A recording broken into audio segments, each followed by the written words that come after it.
Okay ready. రైతు సోదరులకు నమస్కారం అండి. ఇక్కడ వచ్చేసి మనం రామలకోట గ్రామం, వెల్దుర్తి మండలం, కర్నూలు జిల్లా. ఈరోజు వచ్చేసి మన రామలకోట గ్రామంలో ఈ ఆనియన్ ఉల్లిగడ్డ తోట వచ్చేసి మన రామకృష్ణ గారిది.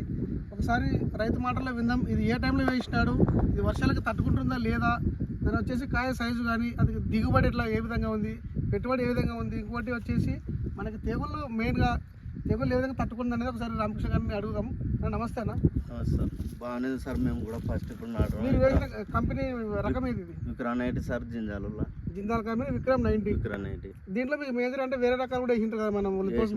మాకు గడ్డ అయితే ఊరుకం కానీ పైర బాగుంది సార్. ఇది అంటే ఈ సంవత్సరం అధిక వర్షాలు ఉన్నాయి. ఏ టైంలో వేసినారు దీన్ని? ఉన్నాయని బాగానే వచ్చింది సార్. నాది పంట బాగుంది. ఎన్ని రోజులు పైర ఇప్పుడు వచ్చేసి మీరు పట్టుకున్న దగ్గర 3 నెలలు అయితే 9 రోజులు అవుతుంది సార్. 90 రోజులు కంప్లీట్ అయింది. ఇంకా పెరికేదే సార్. 4 తెగుళ్ళు ఎలా ఉందన్న? తెగుళ్ళు చాలా కంట్రోల్ అవుతుంది సార్. తెగులు తప్ప కలర్ కానీ మార్కెట్లో కూడా చూసిన రైతులు కూడా వెండర్లు బాగానే సార్. ఒకటే సైజు, ఎక్కువగా లావులే కొయ్యలు లేకుండా బాగా వచ్చింది సార్. గడ్డ అయితే బాగుంది. గడ్డ బాగుంది, మనకి ఎటువంటి తెగులు లేదు. ఈ వెరైటీ వచ్చేసి జిందాల్ కంపెనీ వారి విక్రమ్ 90 అండి. ఈ సీడ్ వచ్చేసి మనకు కంపల్సరీగా ప్రతి ఒక్క రైతు సోదరుడు ఉల్లి పంట వేసుకునే రైతు సోదరుడు కంపల్సరీ వేసుకోవాల్సింది కోరుచున్నాం.